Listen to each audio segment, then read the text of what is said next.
یا درگاہ کا سجادہ نشین یہ کہے کہ میاں ہم سنی ہیں لیکن ہمیں احمد رضا خان کی ضرورت نہیں، لیکن امام احمد رضا خان ہمارا ایمان ہے، نہ صرف ایمان ہے بلکہ ہماری جان ہے، اور جن دلوں کے اندر میرا امام نہیں بستا ہے وہ کچھ بھی ہو۔ ایک مولوی صاحب گزرے ہیں مولانا غلام مصطفیٰ، ان کی ایک کتاب ہے سفر حرمین طیبین، کیا نام ہے کتاب کا؟ سفر حرمین طیبین۔ اس کتاب کے صفحہ نمبر 66 پر مولانا غلام مصطفیٰ صاحب تحریر فرماتے ہیں کہ میں اپنے چند ساتھیوں کے ساتھ مکہ مکرمہ علماء حرم سے ملاقات کرنے کے لیے پہنچا۔ جو وہاں کے علماء تھے، جو وہاں کے مفتیان تھے، ان سے ملاقات کی غرض سے میں اپنے چند دوستوں، اپنے چند ساتھیوں کے ساتھ مکہ پہنچا۔ وہاں جا کر کے ہماری سب سے پہلے ملاقات علامہ سعد اللہ مکی سے ہوتی۔ کیا نام ہے؟ سعد اللہ مکی۔ یہ مکہ کے بہت بڑے عالم دین تھے، بہت بڑے مفتی تھے۔ ان کا کہنا ہے کہ ہماری سب سے پہلی ملاقات علامہ سعد اللہ مکی سے ہوئی، اور جن کی عمر کافی ہو چکی تھی۔ انہوں نے اپنی زندگی کے 30 سال بامبے کے اندر گزارے تھے، پھر یہاں سے مکہ کوچ کر جاتے اور اپنی زندگی کا بقیہ حصہ وہیں پر گزارتے۔ کہتے ہیں کہ ہماری سب سے پہلی ملاقات انہی سے ہوتی ہے۔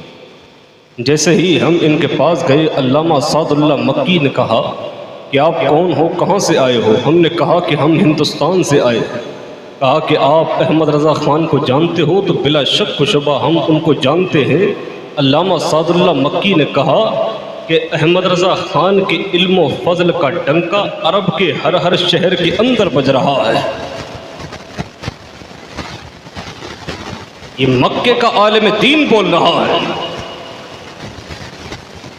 جو مکے کا مفتی ہے، نام سعد اللہ مکی ہے۔ انہوں نے کہا کہ احمد رضا خان کو اتنا ہندوستان نے نہیں جانا جتنا عرب نے جانا ہے۔ سعد اللہ مکی ان کے سامنے بیٹھ کر کے امام احمد رضا خان کی تعریفیں کرنے لگے۔ کہا کہ آپ نے اتنا نہیں جانا ان کو جتنا علماء عرب نے احمد رضا خان کو جانا ہے۔ کہنے لگے کہ عرب کے ہر شہر کے اندر ان کے علم و فضل کا ڈنکا بج رہا ہے، اور یہاں کی علماء اور مفتیان اکرام کے دلوں کے اندر امام احمد رضا خان کو لے کر کے بے حد احترام ہے، بے حد ادب ہے۔ علامہ سعد اللہ مکی نے کہا کہ اگر آپ کو اعتبار نہیں ہوتا تو بطور امتحان میں آپ کو سید محمد علوی کے پاس بھیجتا ہوں، اور ان کے پاس جا کر کے صرف اتنا کہنا کہ نحنو تلاميذ و تلاميذ اعلی حضرت امام احمد رضا خان فاضل بریلوی رحمت اللہ تعالی علیہ، ان کے پاس جا کر کے صرف اتنا کہنا کہ ہم احمد رضا خان کے شاگردوں کے شاگرد ہیں۔ پھر دیکھنا اعلی حضرت کے ماننے والے اور ان کے لیے ادب و احترام یہاں کے علماء کرام کے دلوں کے اندر کتنا ہے۔ مولانا غلام مصطفیٰ کہتے ہیں کہ ہم چلے اور سیدھے سید محمد علوی کے در دولت پر پہنچ جاتے ہیں۔ اور آپ جانتے ہو یہ سید محمد علوی کون ہے؟ یہ مکے کے قاضی القضات ہیں، اولاد نبی ہیں، اولاد علی ہیں، اولاد سیدہ زہرا ہے۔ نام کیا ہے؟ سید محمد علوی۔ کہا کہ ہم ان کے در دولت پر جا کر کے کھڑے ہو گئے، اندر گئے تو دیکھا پورا کمرہ ان کا بھرا ہوا ہے۔ کافی کچھ وقت گزرا تھا کہ ہم نے کیا دیکھا کہ سامنے سے ایک حسین و جمیل بزرگ کو تشریف لے کر کے آتے ہیں، جن کے چہرے سے نور ٹپک رہا تھا۔ ان کے کمرے کے اندر جو سوال کرنے والا تھا اس کے سوال کو حل کیا گیا، جو مصیبتیں لے کر کے آیا تھا اس کی مصیبتوں کو دور کیا گیا، جو اپنی مشکلات کو لے کر کے آیا تھا ان کی مشکلات کو دور کیا گیا، حتیٰ کہ جو انسان ان کے پاس اپنی مشکل کو لے کر کے آیا تھا اس کی اس مشکل کو دور کیا گیا۔ اور کرنے کے بعد سید محمد علوی نے ہم سے کہا کہ ذرا ہمارے قریب آؤ. ہم ان کے قریب گئے. کہا کہ کون ہو, کہاں سے آئے ہو؟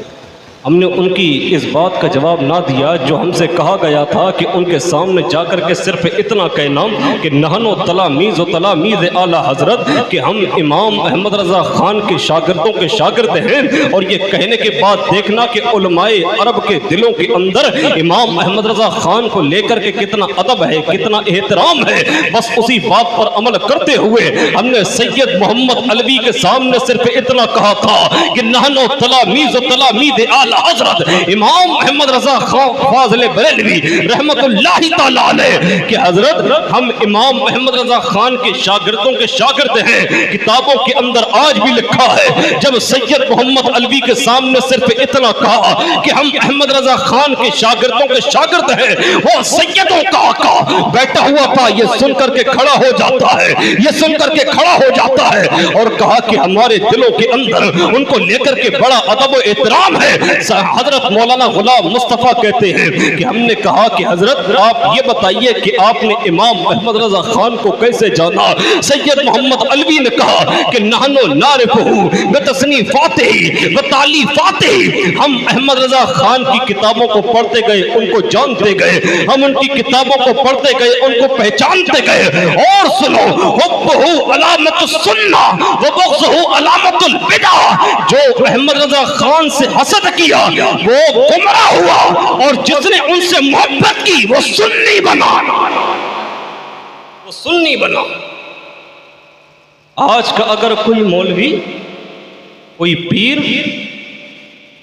یا درگاہ کا سجادہ نشین یہ کہے کہ میاں ہم سنی ہیں لیکن ہمیں احمد رضا خان کی ضرورت نہیں, ہمیں ان کی ضرورت نہیں, ان کی محبت کی ضرورت نہیں, لیکن ہم ہیں سنی, تو ہم اس کا فیصلہ سید محمد علوی کے اسی قول کی روشنی میں کر دیں گے. اور جبکہ یہ ہیں کون؟ اولاد نبی, اولاد علی, اولاد سید زہرا, مکے کے قاضی القضات ہیں. آپ نے کہا کہ حبہ علامت السنہ, کہ جو احمد رضا خان سے محبت کرے گا وہ کون؟ وہ سنی. آج کا اگر کوئی بندہ کہے کہ میاں ہمیں اعلیٰ حضرت کی ضرورت نہیں, ہم سنی ہیں, تو ہم اس کا فیصلہ سید محمد علوی کے اسی قول کی روشنی میں کریں گے کہ میاں تم مولوی ہو ہوتے ہوگے, تم عالم ہو ہوتے ہوگے, تم پیر ہو ہوتے ہوگے, تم کسی درگاہ کے سجادہ نشین ہو ہوتے ہوگے, لیکن امام احمد رضا خان ہمارا ایمان ہے, نہ صرف ایمان ہے بلکہ ہماری جان ہے. اور جن دلوں کے اندر میرا امام نہیں بستا ہے وہ کچھ بھی ہو لیکن سنی نہیں ہو سکتا. سب ان سے جلنے والوں کے گل ہو گئے چراغ, احمد رضا کی شمع فروزاں ہے آج بھی. آج ہیں ایسے لوگ جو حضور اعلیٰ حضرت کو چھوڑ کر کے اپنی سنیت کا اعلان کرتے ہوئے پھر رہے ہیں. ان کو بتاؤ اور سمجھاؤ یہ بات کسی مسجد کے امام کی نہیں, کسی ہندوستانی عالم کی نہیں, کسی ہندوستانی مفتی کی نہیں, کہ امام کی محبت یہ اہل سنت والجماعت سے ہونے کی علامت ہے, نشانی ہے. اس کو بتاؤ یہ کسی امام کا قول نہیں ہے, یہ مکے کے قاضی القضات کا قول ہے, مکے کے ایک زبردست اور جید عالم کا قول ہے. اس لیے ہم کو چاہیے کہ ہم سنیت کا اعلان بعد میں کریں, پہلے امام احمد رضا خان کو اپنے دلوں کے اندر جگہ دینا ہے کہ نہیں بھائی؟